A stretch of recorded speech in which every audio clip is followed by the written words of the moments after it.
minota kugira ngo dusangire umwanya wo kuba imbere y'Imana. Tuzi imbere y'Imana dusenga, tukumva n'ijambo ryayo. Uyu munsi turi ku ngingo ya gatatu y'icyigisho cyacu cyo kurinda gakondo. Reka tubanze dusenge, turabona gukomerezaho. Mwami Imana yacu, uri umwami wacu, dutura, dukeza, dukorera, duhakwaho. Haleluya, haleluya. Uri umwami wacu, duhakwaho, dukorera, dukurikiye. Uri umwami wacu, udukiza, utubohora, utubeshejeho. Haleluya. Uri umwami utwitayeho. Nicyo gituma kuza imbere yawe tuje gushengerera, tuje kuramya, tuje guhimbaza, tuje kwinginga, tuje gusaba, tuje gusenga. Tuba tuje imbere y'uwumva, y'ukora, y'ushobora byose, y'uwita ku byo tumubwira, kuko n'Imana ni n'inshuti yacu, n'Imana ni n'umukozi w'umuhanga, Imana y'igitangaza. Mana se umwami wacu Yesu Kristo, turagushimiye muri aya manywa aho tuje kugira ngo duhure nawe kuri iki gicaniro, kugira ngo tuvuge wumve kuri iki gicaniro, kugira ngo tukubwire ibya bene data kuri iki gicaniro, ngo tukubwire iby'imiryango yacu muri iki gicaniro, kugira ngo twumve iby'amatorero kuri iki gicaniro. Duhagaze kubw'igihugu kuri iki gicaniro, tuzasengera akarere muri iki gicaniro. Tuhari kugira ngo tuvuge ku bw'itorero ryawe riri hirya no hino ku isi. Haleluya, haleluya, haleluya. Mana yacu ushimwe ko wumva gusenga kwacu. Turagushimira umugisha wawe uduhera mu ijambo, imbaraga utwongerera mu ijambo. Ijambo riza rifite ububasha bwo kuduhindura, bwo kudutoza, bwo kudutegura, bwo gutuma tuba abantu bafite ibikwiriye ngo bakore imirimo myiza yose.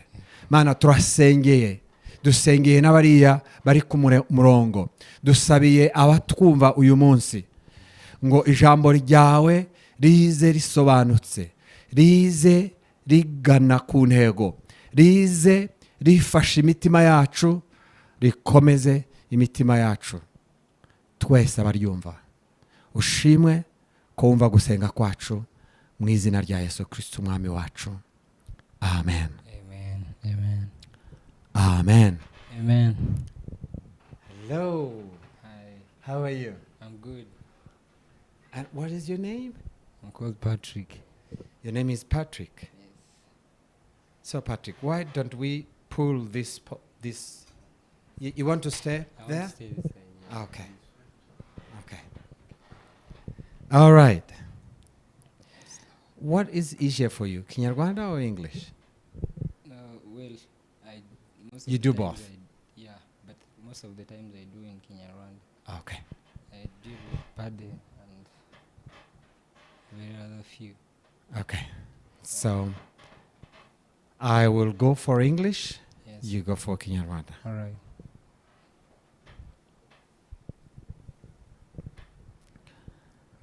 Yeah. This is our third day umunsi wacu wa gatatu on the topic of protecting our inheritance. kuri topic yo kurinda gakondo yacu.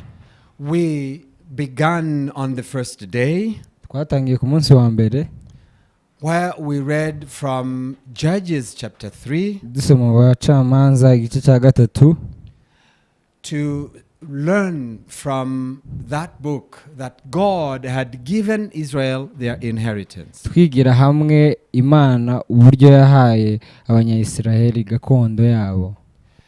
But following his love to his people in giving them inheritance, ariko dukurikiranye urukundo mu kwakira gakondo yabo, God had kept some of their enemies in the land. Imana yari yarabitse cyangwa se irinda abanzi babo mu butaka bwabo. God had kept some of their enemies in the land of promise to the Israelites. Imana yari yarekeye abanzi mu butaka bwa Isiraheli ubwo yari yarasezeranye abanyayisiraheli. They were already in the land, bari bari aho ngaho muri ubwo butaka and they were controlling the land. Hanyuma bari bafite nibo bakontrolingaga icyo gihugu. They were leading everything. Nibo bayoboraga buri kintu cyose. They were enjoying the produce of the land. Nibo baryaga ibyerwa muri icyo gihugu. They were the possessors. They possessed the land. It was their land. Ubwo butaka muri icyo gihugu bwari ubwabo. But God has anyway kept some of their enemies with them in the land. Ariko Imana yari yararindiye abanzi babo muri icyo gihugu. And God had reasons. Imana yari ifite impamvu yabikoze. We read from Judges chapter 3 that God wanted them to learn to fight. Twasomye mu bacamanza gatatu ko Imana yari ishaka ko biga kurwana. That God wanted to check whether they will keep his word. Imana yari ishaka kureba niba bazarinda ijambo ryayo. And God wanted them to keep the purity of belonging to God. Hanyuma Imana yari ishaka n'ubundi ko bakomeza kurinda ukwizera kwabo. Yes, to keep their faith, to keep the purity of their faith and allegiance to God. Kurinda ukwizera kwabo ku Mana. Now, I want us to read in the book of Joshua. Reka dusome muri Yosuwa. We will read from chapter 5 verse 1 through 8. Igice cya gatanu umurongo wa mbere kugeza ku wa 8.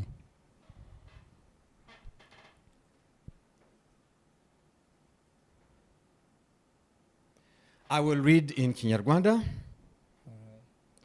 Nuko abami bose b'Abamori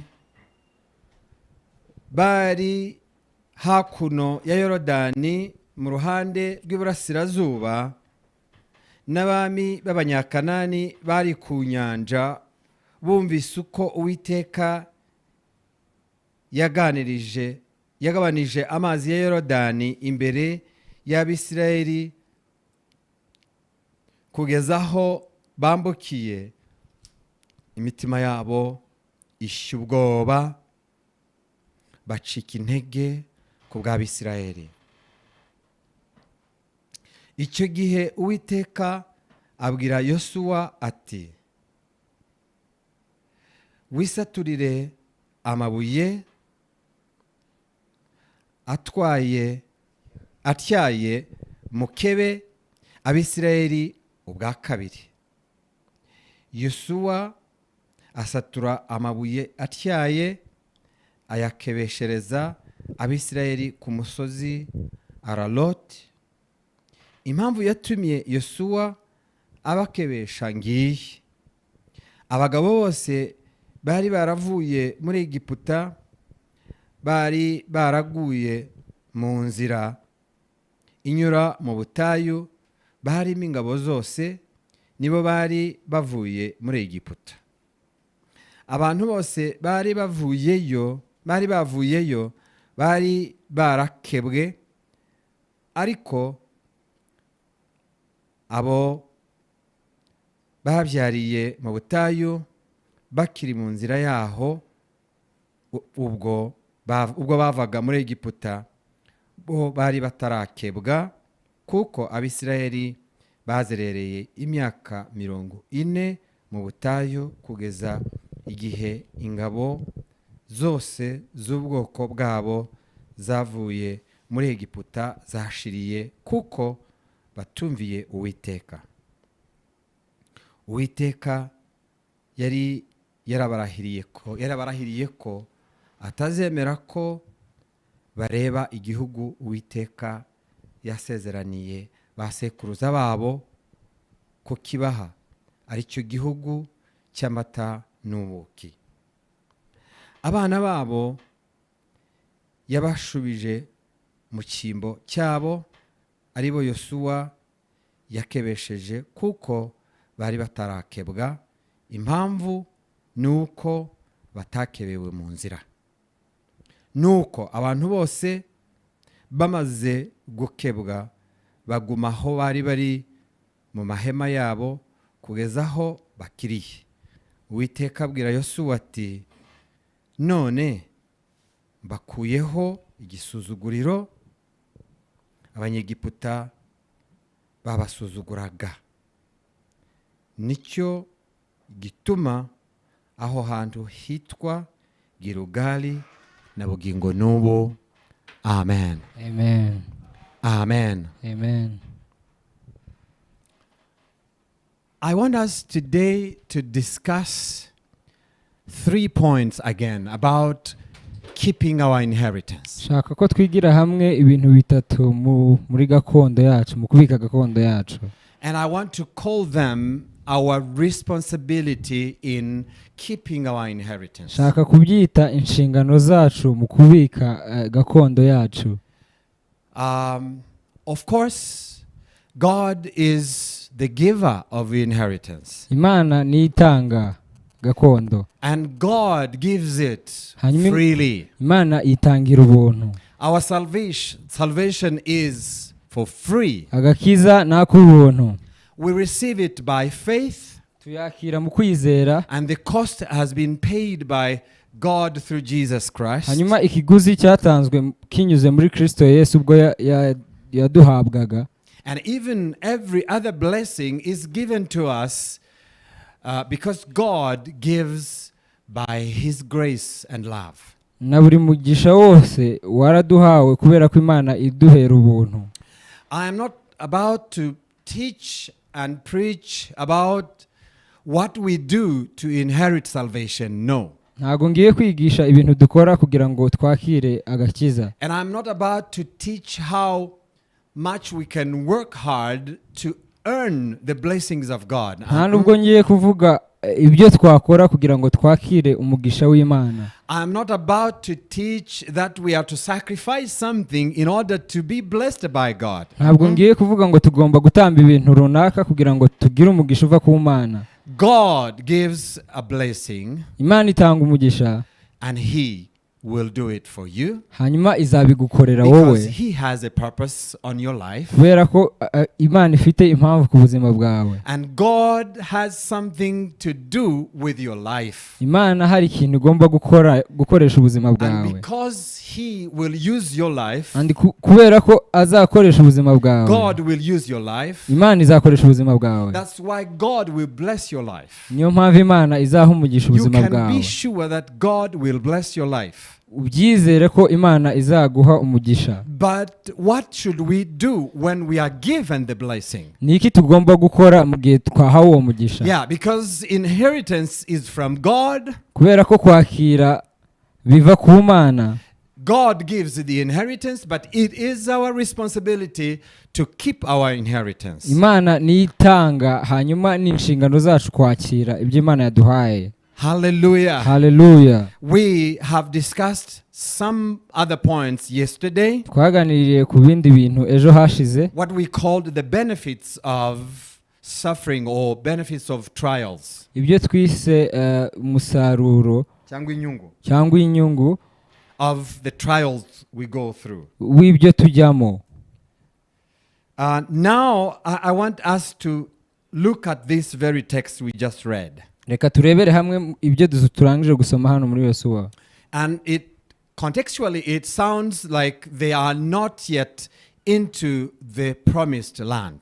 Hano byumvikanye ko ntago bari bakagera mu gihugu cy'isezerano. And it makes very much sense to us as well. Hanyuma birasobanutse kuri twebwe. It is very important that we understand this too. Ni ingenzi kuko tugomba kumva bino bintu.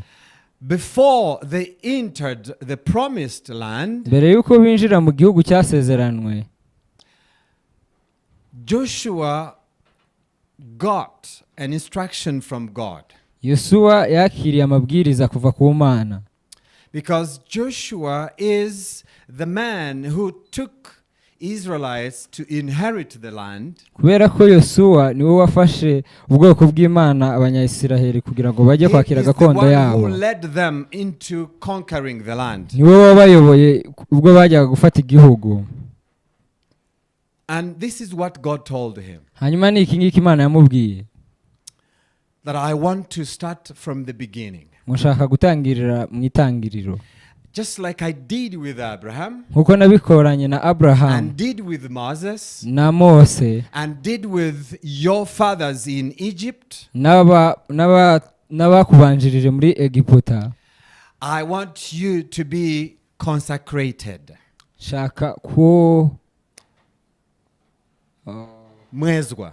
Shaka ko mwezwa, yes. I want you to be consecrated, prepared to inherit the land. Shaka ko mwezwa mwitegura kwakira gakondo yanyu. And this is the instruction God gave Joshua. Hanyuma na mabwiriza Imana yahaye Yosuwa. That you will find some stones and you will cut them into very, very sharp stones. Ngo muzabona mabuye hanyuma muzakata ayo mabuye muyasongore. You, Joshua, will cut the stones. Yosuwa uzafata ayo mabuye uyasongore.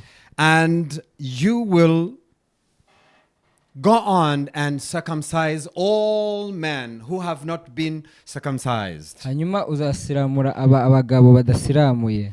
Bita gukeba. Gukeba, sorry. Bita gukeba. Yeah. It's a language of Muslim. I don't want that on this altar. Okay. Okay. All right. You will go on and find every man who did not receive that circumcision from the beginning, and you will circumcise them. Uzagenda urebe abagabo batakebwe hanyuma ubakebe. Because all the men who had come from Egypt had been circumcised. Kubera ko abagabo bose bari bavuye muri Egiputa bari barakebwe. But these are the men who did not trust in God to inherit the land. They doubted the promise, and God commanded them to go round and round for 40 years until they all died. Abangaba nibo bagabo bashidikanyaga ku gihugu cy'isezerano, hanyuma Imana ituma bazenguruka mu butayu imyaka 40 kugeza ubwo bapfuye bose. Until they all died. Kugeza ubwo bapfaga bose. So because they had died, even if they were circumcised, kubera ko bapfuye nubwo bari kuba barakebwe, they were circumcised. Bari barakebwe. But they died in the desert. Ariko bapfiriye mu butayu. And God wanted to keep his command with Abraham and Moses that every man should be circumcised as a sign of coming into covenant with him. Ariko Imana yari ishaka kurinda isezerano ryayo yagiranye na Abraham na ba Mose, yuko buri mugabo wese agomba gukebwa kugira ngo arinde isezerano ryayo. In order to come into God's covenant, every male had to be circumcised. Kugira ngo uze mu isezerano ry'Imana buri mugabo wese yakagombwe gukebwa. And this is point number 1 for us today. Hanyuma iki nicyo cyambere tugiye kuvugaho. In order to inherit God's promises, kugira ngo wakire amasezerano y'Imana, in order to live a life that is covenanted with God, kugira ngo ubeho ubuzima buri mu masezerano y'Imana, Hallelujah. Hallelujah. You are to observe the preconditions. Ugomba kubahiriza amabwiriza. There are preconditions in order for you to walk with God. Hari amabwiriza ugomba gukurikira kugira ngo ugendane n'Imana. God has principles. Imana ifite ibigendererwaho. We need to know the principles of walking with God. Tugomba kumenya aya mabwiriza kugira ngo tujyane n'Imana. Hallelujah. Hallelujah. God would want you to come with him. Imana ishaka kugendana nayo. God has so much for you to enjoy when you walk with him. Imana ifite ibintu byinshi wakwishimira mu gihe ugendanye nayo. But listen. Ariko umva. He wants you to be consecrated for that walk. Imana ishaka ko wezwa kugira ngo ugendane nayo. Hallelujah. Hallelujah. Hallelujah. Hallelujah. Our God is a holy God. Imana yacu ni Imana yera. And the holiness means the uniqueness of God, the Creator. Hanyuma kwera kwayo bivuze itandukaniro cyangwa se ubudasa. You see, because God is unique, kubera ko Imana itandukanye, because God is a holy one, kubera ko yera ikiranuka, God wants us to walk with him in holiness. Imana ishaka ko natwe tugendana nayo dukiranutse. That is key number one. Urwo ni rwo rufunguzo rwa mbere kugira ngo wakire gakondo. That is key number one. Urwo ni rwo rufunguzo rwa mbere to walk with God. kugira ngo ugendane n'Imana. God has a character. Imana ifite miterere. God has a mind. Imana ifite imitekerereze. God has a heart. Imana ifite umutima. God has so much that characterizes him. Imana ifite imiterere myinshi. And he wants you and I to be part of him. Hanyuma Imana ishaka ko wowe nanjye tubana nayo. And to be part of God's inheritance. Kugira ngo tubane n'Imana. And enjoy the inheritance he's giving us. Hanyuma turyoherwe n'ibyo Imana iduha. God wants us to understand that we need to consecrate our lives. Imana ishaka ko twumva ko tugomba kweza ubuzima bwacu. In order to be so, kugira ngo wezwe, God has availed all the tools that will make you and I Imana yatanze ibikoresho bibasha kukubashisha kugira ngo ubashe gusa nayo. Because we are not supposed to preach physical circumcision. Kuko ntago tugomba kubwiriza gukebwa bisanzwe ku mubiri. That is cleanness that everyone, even non-believers, can do. Iyo ni isuku isanzwe buri muntu wese yabikora n'abatizera. But it doesn't take you into God's inheritance. Ariko ntago bigutwara mu masezerano y'Imana. And Paul says Paul yaravuze ngo that our circumcision gukebwa kwacu is not physical. Ntago ari bisanzwe ku mubiri. Because even those who have been circumcised physically, kubera ko n'abakebwe ku mubiri bisanzwe, they died because of unbelief. Bapfuye kubera batizeye. So God is not looking at your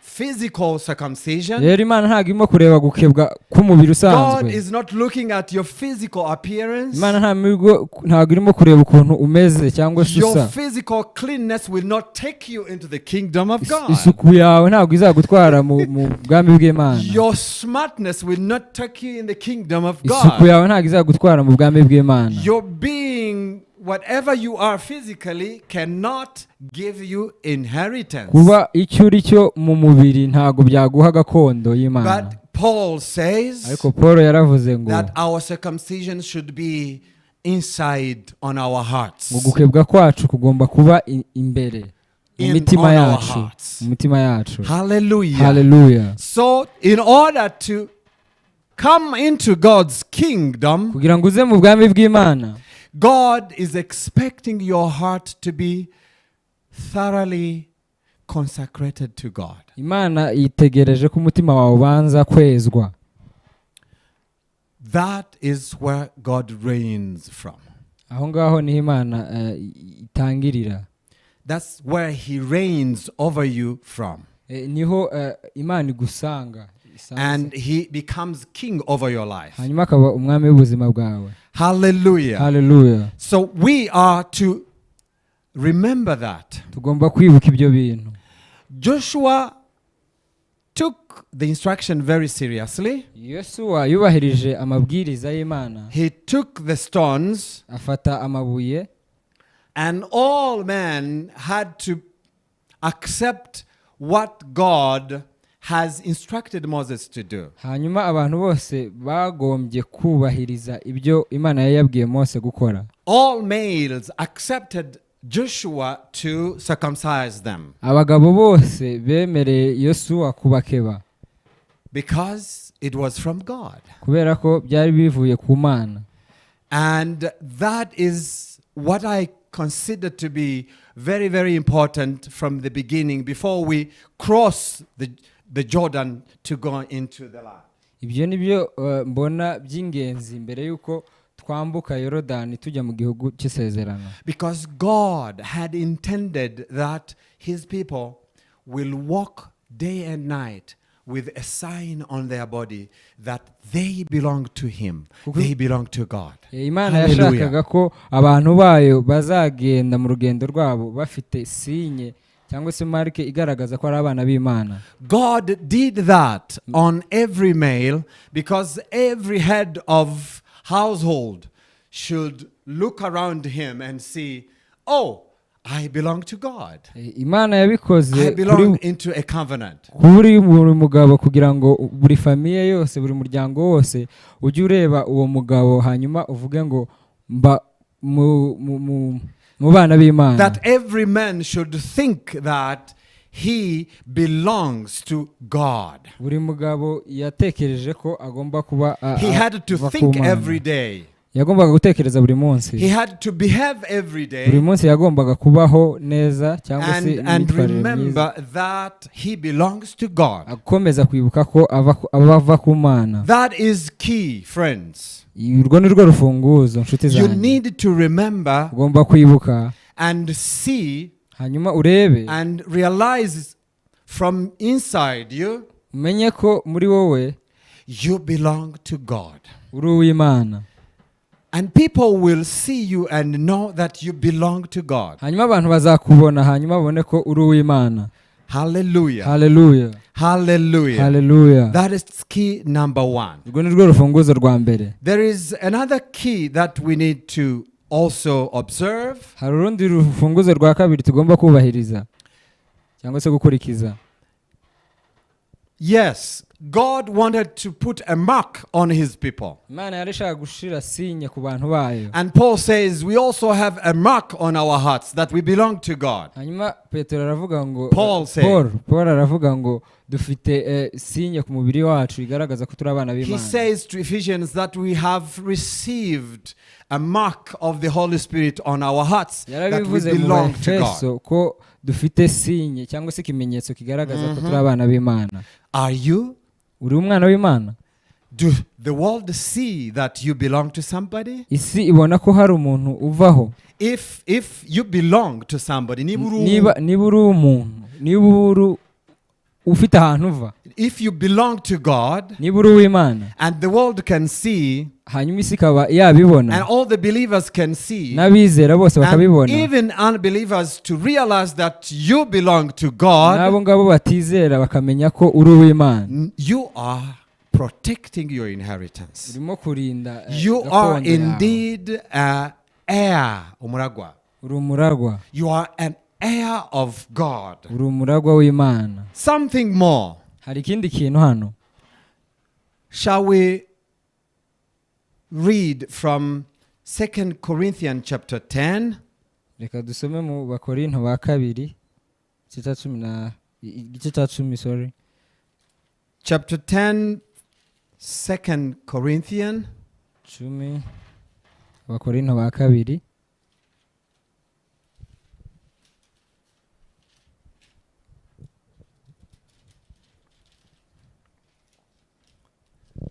I will read again from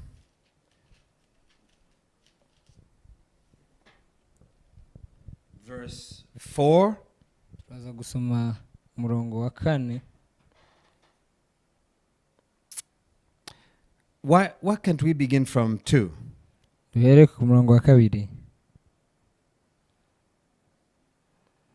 Nuko ndabahendahenda kugira ngo ninza iwanyu ne kuzahatirwa gutinyuka nk'uko binkwiriye gutinyuka abantu bamwe bibwira ko tugenda dukurikiza kamere y'abantu. Murongo wa 3, nubwo tugenda dufite umubiri w'umuntu ntiturwana mu buryo bw'abantu, ahubwo intwaro z'intambara yacu atari iz'abantu, ahubwo imbere y'Imana zigira imbaraga zo gusenya ibihome no kubikubita hasi. Dukubita hasi impaka n'ikintu cyose kishyirira hejuru kurwanya kumenya Imana. Dufata mpiri ibitekerezwa mu mitima byose ngo tubigomororere Kristo, kandi twiteguye guhora kutumvira kose ubwo kumvira kwanyu kuzasohora. Amen. Amen. Hallelujah. Hallelujah. With this verse, n'uyu murongo dusomye, Paul is bringing in an issue of struggle. Paulo arimo kuzana impamvu yo kugeragezwa Or fighting. yo kurwanya Fighting. yo kurwana. The key number 2 in getting into the inheritance and protecting it, Urufunguzo rwa 2 rwo kurinda no kwakira gakondo, what we have called today responsibility of keeping our ibyo inheritance, twise impamvu zo kubika cyangwa se kurinda gakondo inshingano, yacu. the responsibility of keeping our inheritance, Inshingano zo kurinda gakondo yacu it is fighting itself. ni ukurwana. Fighting. Ni ukurwana. Yesterday, Ejo hashize we discussed how God has kept some of the enemies in the land in order to train us to fight. twaganiriye uburyo Imana yabitse abanzi mu gihugu cy'isezerano kugira ngo babashe kubashisha ubwoko bw'Imana, cyangwa se kugerageza ubwoko bw'Imana. We discussed yesterday how life is full of challenges. Twaganiriye uburyo ubuzima bugira ibibazo bitandukanye cyangwa se intambara zitandukanye, But through those challenges, ariko muri izo ntambara we gain experience to resist and to fight. dukuramo ubushobozi na experience yo kurwana. And today I want us to discuss fighting itself. Uyu munsi shaka ko turebera hamwe kurwana. It is something that Christian and believers think that it is something to avoid and something to pray against all the time. Abizera benshi cyangwa se abakristo benshi bizera ko kurwana, batinya kurwana, hanyuma bakabihunga. They don't think that fighting is part of their spiritual life. Ntago batekereza ko kurwana ari bimwe mu bigize urugendo rwo kwizera cyangwa se ubuzima bwabo. But God wants you to know but also fight. Ariko Imana ishaka kumenya hanyuma ukongera ukanarwana. He wants you to train for fighting and fight in reality. Imana ishaka ko witoza kurwana hanyuma ukarwana. God has prepared you to resist and resist indeed. Hanyuma Imana yaguteguriye kurwanya. So in the context of physical inheritance for Israelites, mu bisanzwe mu Banyayisiraheli, they had to face their enemies and fight against their enemies and get hold of their land and control the land. Abanyasirayeli bagombye guhura n'abanzi babo bakabarwanya hanyuma bagafata igihugu cyabo Imana yari yarabasezeranyije. Christians also should know and identify the oppositions and deal with the oppositions and have control in the midst of opposition. Nabizera nicyo kimwe bagomba kumenya ko bafite umwanzi wabo hanyuma bakamurwanya hanyuma bagakontrola ibyo Imana yabahaye. Hallelujah. Hallelujah. Christianity is not an easy life. Kwizera cyangwa se ubukristo si urugendo rworoshe. Christianity is not something for relaxant and lazy women and men. Ubukristo si ikintu cyoroheje cyangwa cy'abantu batarwana. Women who do not take their stand and resist sin will fall into sin. Abagabo n'abadamu batarwanya icyaha bazagwa. And men and women who do not resist sin will lose their inheritance. Hanyuma abagabo n'abadamu batarwanya icyaha ntibazahabwa gakondo yabo. Some people are celebrating the grace of receiving inheritance. Abantu bamwe barimo kwishimira ubuntu bwo kwakira gakondo. And they keep on sinning because they think it is free and free forever. Hanyuma bagakomeza gukora icyaha batekereza ko ari ubuntu gusa ari ubuntu ibihe byose. It is not that way. Ntago ari ubwo buryo bikorwamo. We are given inheritance by the grace of God. Duhabwa gakondo n'ubuntu bw'Imana. But Paul is giving us the context of ministry here. Ariko Paul arimo kuduhereza uburyo twakoramo umurimo. Because he knows that there are people who are opposing the gospel. Kubera ko azi ko hari abantu barimo kurwanya agakiza. There are things that will come to oppose our walk into salvation. Hari ibintu bizaza kurwanya ibyo twizera cyangwa se urugendo rwacu mu kwizera. There are attitudes that will shake your faith. Hari ibintu byinshi bizanyeganyeza kwizera kwawe. But remember, you have been trained and prepared to resist them. Ariko wibuke ko watojwe kurwanya ibyo bintu. Hallelujah. Hallelujah. Take up your armor. Fata ibikoresho byawe. Armor, intwaro zawe. Take up your salvation. Fata agakiza kawe. Have a mindset of a saved man. Akira imyizerere y'umukristo. Think like a saved person. Tekereza nk'umuntu wakiriye agakiza. Resist like somebody who has assurance of his salvation. Hanyuma urwane nk'umuntu ufite kwizera muri we. Don't let it go. Ntureke ngo bigende gutyo gusa. Don't allow people to play around the value of your salvation. Ntureke ngo abantu bakomeze gukinira ku gakiza kawe. And Paul said also hanyuma Paul yaravuze ngo that we should walk protected on our chest. Ngo tugomba kugenda turinze ibituza byacu. Protected on our chest. Turinze ibituza byacu. Covered on our heart, the area of our heart. Twarinze imitima yacu. The area of our emotion. Ahantu hose haba emotion yacu. The area of our feelings. Turinze aho ibitekerezo byacu biri na feelings zacu. In that area, kubera ko aho hantu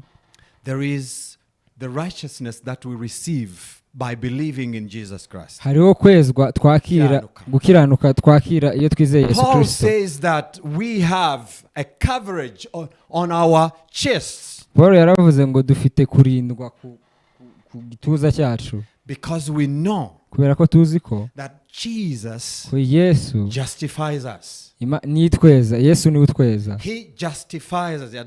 Ni udutsindisha. Hallelujah, hallelujah. Hallelujah. So Paul said, Paul yaravuze ngo you can walk in the world of fighting. Wajya mu rugendo rwo kurwana. You can walk in the world of enemies. Wagendera mu rugendo rwo kurwanya n'abanzi bawe. Where enemies will bring thoughts of challenging your faith, aho abanzi bawe bazazana ibitekerezo byo because that is the context of Paul.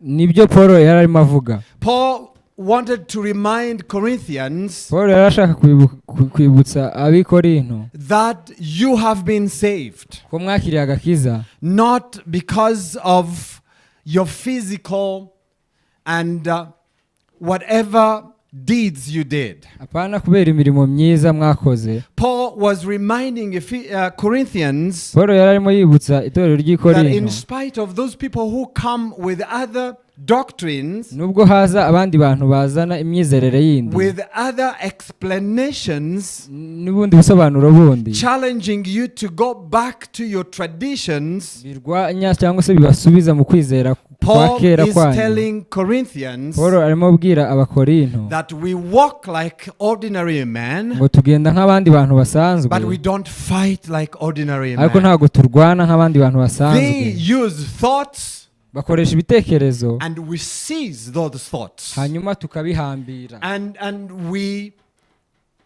throw them down. hanyuma tukabijugunya hasi, They tukabikubita hasi. come with attitude Bazana iyindi Myitwarire. myitwarire, and we oppose that with the faith we have in Jesus Christ. hanyuma tukabirwanya dukoresheje kwizera dufite muri Kristo Yesu. Hallelujah. Hallelujah. Because we don't fight like any man. Kuko ntabwo turwana nk'abantu, Because even our arms are not kubera ko human. n'intwaro zacu ntabwo ari We iz'abantu. are talking to man, Turimo kuvugisha abantu, but we are fighting spiritually. ariko turimo kurwanya We are imyuka. amidst of other people, Turi hagati y'abandi bantu, but we are addressing spiritual strongholds. ariko turimo kurwanya imyuka mibi. Ibihome byo mu mwuka. Ibihome byo We mu are mwuka. putting down and fighting against those spiritual strongholds. Turimo kubirwanya tubikubita hasi. iyo myuka mibi. Hallelujah. Hallelujah. There are spiritual strongholds everywhere. Iyo myuka iri ahantu hose. Ibihome. Ibihome Those spiritual strongholds are everywhere, even today. ibyo bihome biri ahantu hose They uno come munsi. in terms of thoughts. Biza mu buryo bw'imitekerereze. They are opposing us in terms of traditions. Birwanya bikoresheje ahahise hacu, Imigenzo. imigenzo. They are opposing us like values. Birwanya imyitwarire Byitwa indangagaciro. But I want us to think spiritually. ariko nshaka ko dutekereza. And Paul is telling us Paul arimo tubwira that we are ready to resist ngo them. twiteguye We kubarwanya, are ready to oppose those twiteguye kubarwanya until we thoroughly get hold of you, until you believe in Jesus Christ, the reason of our faith and preaching. kugira ngo tugere ku mpamvu ituma wowe wizera Yesu Kristo. Hallelujah, hallelujah, hallelujah. So fighting is another key into inheritance. Rero kurwana n'urundi rufunguzo rubasha kugeza kuri Our gakondo attitude, yawe. like soldiers, is the right attitude in the spiritual. Imyitwarire yacu nk'abasirikare ni tugomba. Hallelujah. Hallelujah. We have to be suspicious until we are sure. Tugomba kwitonda kugeza igihe tumenye neza. I'm using word suspicious. We have to detect everything until we are sure of everything. Tugomba kumenya cyangwa se Kugenzura, kurondora. Yes. We have to discern everything until we are sure of everything. Tugomba kugenzura kugeza tubaye twizeye ko That ari is byo how neza. soldiers behave. Uko niko abasirikare bakora. They don't jump into the public just like anybody. Ntabwo basimbukira mu bantu nk'abandi bantu basanzwe. They watch the public. Barareba.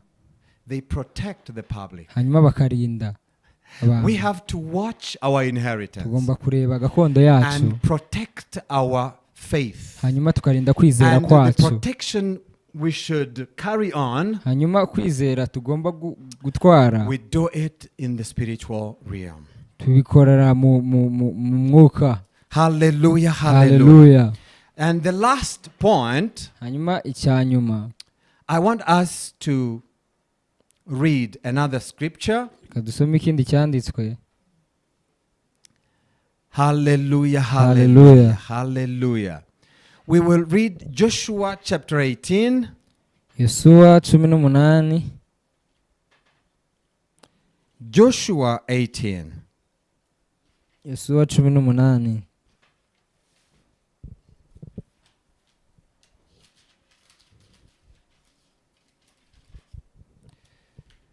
Joshua chapter 18 verse 2. 18 umurongo wa 2. It's okay if we begin from verse 1 too. Rero mu murongo wa Nuko iteraniro ryose ry'Abisirayeli riteranira ishilo bashingayo ihema ry'ibonaniro, igihugu kirabagomokera. Kandi mu Bisirayeli hari hasigaye imiryango 7, kandi mu Bisirayeli hari hasigaye imiryango 7 itaragererwa igihugu ngo bibe gakondo yabo. Yosuwa abwira Abisirayeli ati, muzageza he kugira ubute bwo guhindura igihugu Uwiteka Imana yabasokuruza yabahaye? Nuko nimutore abagabo 3 uko umuryango wose uri, mubanzanire mbohereze bagende igihugu bandika ingabano zacyo nk'uko gakondo y'imiryango iri. Nibarangiza bazagaruke ahondi, maze ati bazakigabanyemo 7.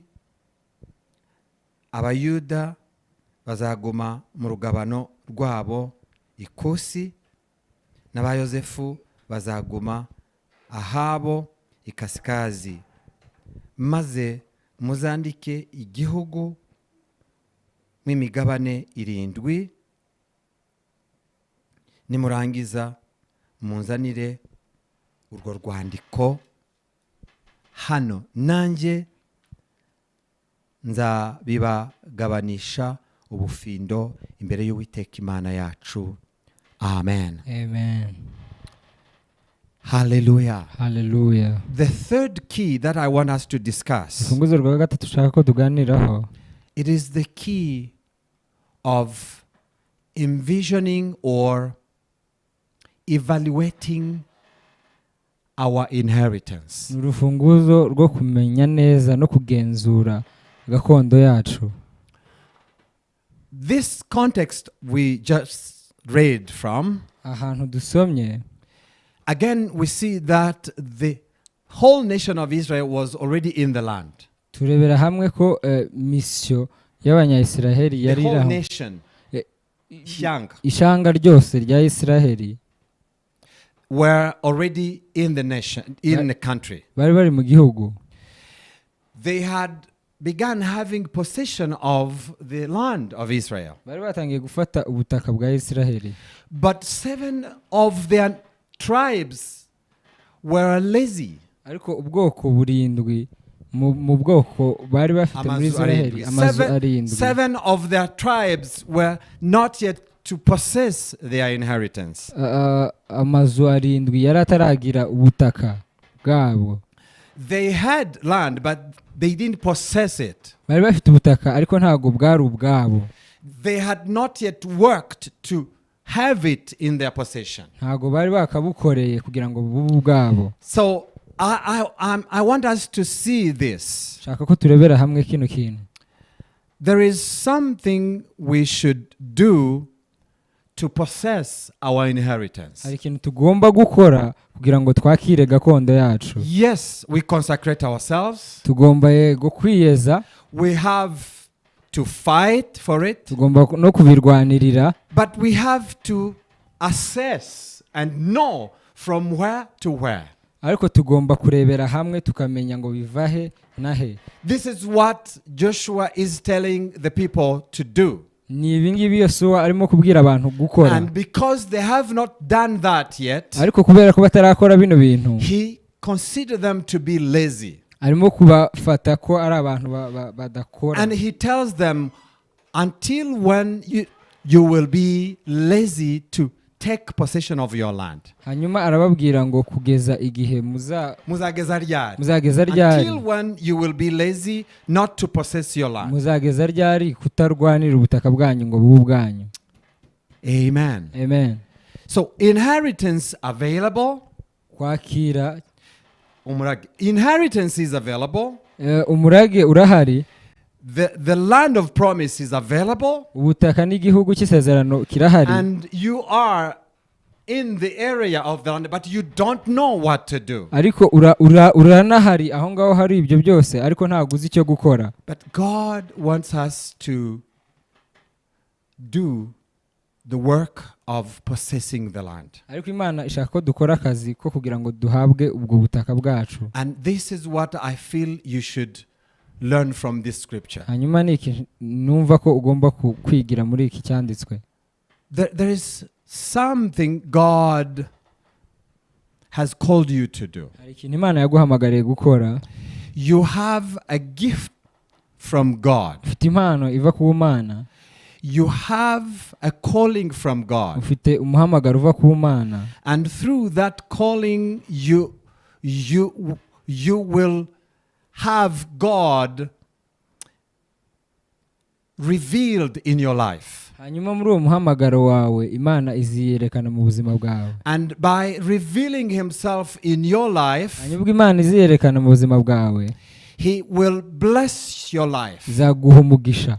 But we are not in possession of the blessing from God. Ariko ntago turi mu guhabwa umugisha kuva ku Mana. Because we don't envision the inheritance that God has given us. Kubera ko tutabasha gutahura gakondo Imana yaduhaye. And God wants us to stand and begin to work. Hanyuma Imana ishaka ko duhaguruka tugatangira gukora. Because God promises to bless the work of our hands. Kubera ko Imana yasezeranye guha umugisha God imirimo y'amaboko wants you yacu. to use your gift. Imana ishaka gukoresha impano yawe. Because God will bless you as you use your gift. Kubera ko Imana izaguha umugisha mu gihe uzabukoresha God impano wants yawe. you to go out with your calling. Imana ishaka kujya hanze mu muhamagaro wawe. And God will follow you in that Hanyuma calling. Imana izagukurikira muri uwo muhamagaro wawe. Until you go out kugeza igihe uzajya and hanze use the gift hanyuma ukoresha and impano walk in the calling. ugendere muri iyo mpano. You cannot expect God to bless you while sitting and lazy. Ntago wakwitegura imigisha y'Imana ukikicaye aho ngaho nta kintu urimo Hallelujah. gukora. Hallelujah. Hallelujah. Hallelujah. Because God will bless the work of your hands. Kubera ko Imana izaha umugisha imirimo y'amaboko yanyu. We need to work with our hands. Tugomba gukoresha amaboko yacu. Because God has promised you to be blessed as you go in your calling. Kuko Imana yasezeranye ko izaguha umugisha igihe uzajya mu muhamagaro wawe. You don't have a choice than to go the way God has called you. Kandi mahitamo ahari ugomba kugenda nk'uko Imana yabivuze. That is the way God wants to bless you. Nuko Imana ishaka kuguha umugisha. Because God will bless only those who obey and do what they are called to do. Imana izaha umugisha abo ngabo bakora ibyo Imana ibategeka. God will only bless those who are walking in his purposes. Imana izaha umugisha abantu bonyine bari kugendera mu muhamagaro wabo. Sometimes we turn around and we are expecting God to do everything for us. Rimwe na rimwe tujya hirya no hino hanyuma tukitegura ko Imana igomba kuduha umugisha. But God is expecting you to go and take possession of the land by doing what he has called you to do. Ariko Imana yiteguye ko ugenda ukajya mu muhamagaro wawe hanyuma Imana ikaguha umugisha. Hallelujah. Hallelujah. I have seen that. Narabibonye ibyo. I have seen that. Narabibonye. God values his purposes on your life more than any other effort. Kuko Imana iha agaciro guhamagarwa kwawe. The purposes of God on your life. Impamvu z'Imana mu buzima bwawe. Umugambi w'Imana. Umugambi w'Imana mu buzima The bwawe. purposes of God on your life. Umugambi w'Imana mu buzima bwawe. You should know them. Ugomba kuumenya. That's why Joshua tells the people to evaluate their inheritance. Niyo mpamvu Yosuwa yarimo abwira abantu ngo batahure gakondo yabo. And once they know where their land comes and goes and the limits of their possession, nyuma yuko bamaze kumenya ubutaka bwabo aho buva naho rugera, then Joshua would help them to have possession of their land. Yesu yarimo babafasha kugira ngo bazabubone. The Holy Spirit is ready for you to possess whatever God has called you to do. Umwuka wera yiteguye kugufasha kugira ngo wakire But ibyo Imana byose until yaguhaye. you step out and go, Ariko kugeza igihe uzahaguruka ngo ugende, until you live out your calling, kugeza igihe uzakurikira umuhamagaro wawe, until you practice what God has given you, the gifts that God has given you, kugeza igihe uzakoresha impano Imana yaguhaye. that is key for you to reign in your inheritance. Urwo ni rwo rufunguzo rukubashisha kugira ngo ube muri Hallelujah. gakondo yawe Imana yaguteganyirije. Hallelujah. Hallelujah. Number one key, Icyambere consecration. kwezwa. Number two Cya key, kabiri, urufunguzo rwa kabiri fight for it. ni ukubirwanirira. Number three key, Hanyuma urufunguzo rwa gatatu, evaluate and live out what you possess from God. utahura ukamenya ibyo Imana yaguhaye Those byawe. are the keys for you to keep your inheritance, your possession. Izo Hallelujah. nizo mfunguzo ugomba gukoresha kugira ngo wakire gakondo yawe. Those are your responsibilities for you to have possession of the inheritance that God has given you. Izo nizo nshingano zawe ugomba gukurikiza kugira ngo wakire gakondo Imana yaguhaye. God bless you. Imana iguhe umugisha. Live out and enjoy the inheritance that God has given you. Genda ukore gakondo Imana yaguhaye cyangwa se We are going yaguteguriye. to pray. Tugiye gusenga. We are going to pray. Tugiye gusenga. And before we do, Ariko mbere yuko dusenga, I want just to summarize these 3 days. We just covered a lot. nshaka gushira muri ibi Chamake. mu ncamake bino bintu twigiye hamwe muri ino minsi itatu ishize. It was about keeping our inheritance. Byari ukubika gakondo yacu cyangwa se kugira gakondo yacu. We defined what the inheritance is. Twasobanuye iyo gakondo yacu yariyo. We began by showing how Israelites inherited a physical land. Twatangiye turebera hamwe uburyo abanyayisiraheli babonye ubutaka busanzwe. But we explained how in the spiritual God has prepared an inheritance for us who believe. Hanyuma dusobanura uburyo Imana yateguye mu kwizera twebwe gakondo yacu, twebwe twizera. We as believers have also a spiritual inheritance. Twebwe nk'abizera dufite gakondo yacu Imana yaduteguriye. And we've learned that God has kept enemies around. Hanyuma twigiye hamwe ko Imana hari abanzi bari hafi yashizeho That will remind us of our weaknesses. bazatwibutsa kunanirwa kwacu, Who will give us opportunity to train for fighting. bazaduha ubushobozi naho kwitoreza, Or who will give us opportunity to obey the word of God. uzaduha uburyo bwo kubaha Imana. But also we learned about the benefits of the fighting we are involved in. Ariko twarongeye kandi twigira hamwe ibyiza byo kurwana, That God will bless us as we fight. ngo Imana izaduha umugisha ubwo tuzarwana. And today we just covered 3 key, that is consecration, fighting and evaluating our inheritance. Hanyuma n'uyu munsi twigiye hamwe imfunguzo 3 arizo kwezwa, kurwana no kwakira ibyo Imana yaduteguriye. Hallelujah. Hallelujah. I want us to pray. Reka dusenge.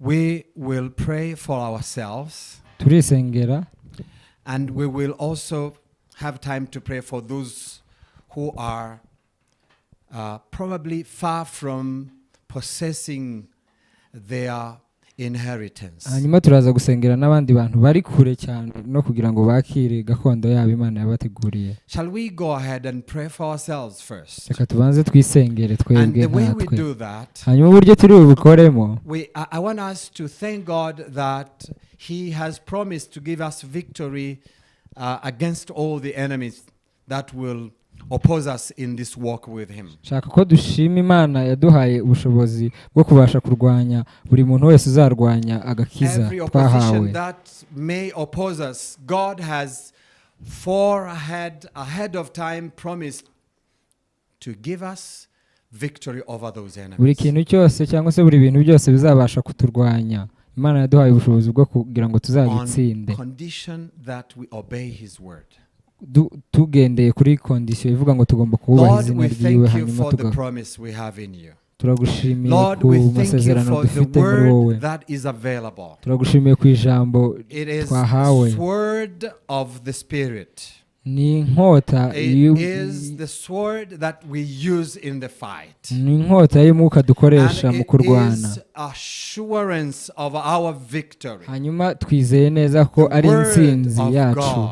ijambo ryawe. We have the word of promise. dufite ijambo We ry'isezerano. have the word of the Lord who promised to go with us and dufite ijambo fight for us and fight with ryawe us and waduhaye lead us into ribasha battle. kudushoboza I no want to kurwanya believe ukatuyobora mu and trust ntambara. that you will be dushaka with us kubyizera kandi and tukamenya bless ko us, neza ko O uzabana Lord, natwe ukaduha as we umugisha depend on you in this life, ubwo tuzaba as we depend on tukwizereyemo you in this ubwo ministry, tuzaba as we tukwizereye muri uwo depend murimo on you ubwo in tuzaba every twizeye step of our walk with mu you. rugendo rwose tuzaba turimo Lord, we mwana trust in you. turakwizeye You Yesu promised wasezeranye and ko you will do it. hanyuma We uzanabisohoza. know that you will do it. turabizi neza ko You will uzabisohoza do it. You uzabisohoza will take us through all the uzadutwara trials and temptations. mu bintu byose You will mu take us bigeragezo all byose trials and fighting mu that bigeragezo we byose experience in mu the ngwano spiritual. zose tubasha Lord, guhura I nazo mu pray buzima bw'umwuka. that you will remind us ndasenze every kugira day ngo uzatwibutse buri munsi you have given ko us waduhaye your word ijambo and ryawe your spirit n'umwuka and wawe the blood of Jesus n'amaraso ya and Yesu his righteousness no gukiranuka and his kwiwe victory n'intsinzi yiwe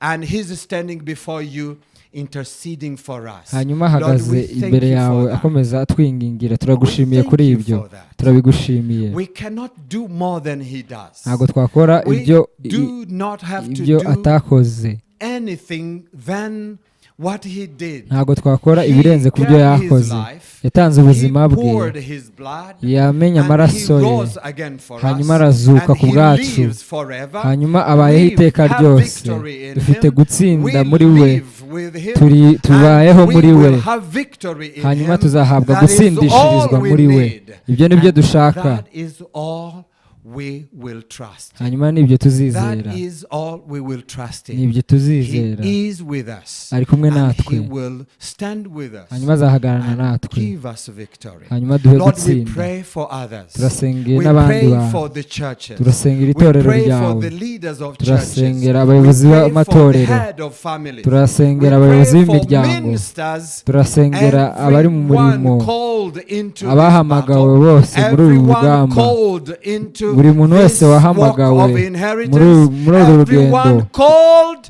to have possession of buri his muntu wese blessing, wahamagawe kugira everyone ngo yakire called to gakondo live yiwe with you. buri Lord, muntu we wese pray for wahamagawe him. We turagushimiye pray for her.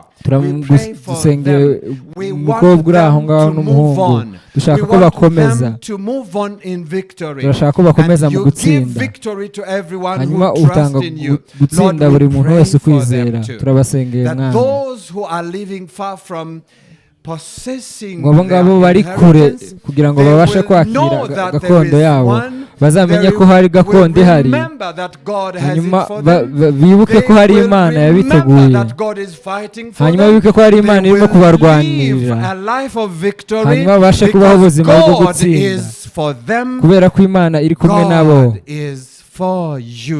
imana iri kumwe nawe wahamagawe uno munsi wowe wahamagawe nonaha wowe urimo kumva ibino bintu nonaha wowe ukurikiranye kino cyigishwa buri kintu cyose urimo urugamba rwose urimo ibyo byose ibibazo uri guhura nabyo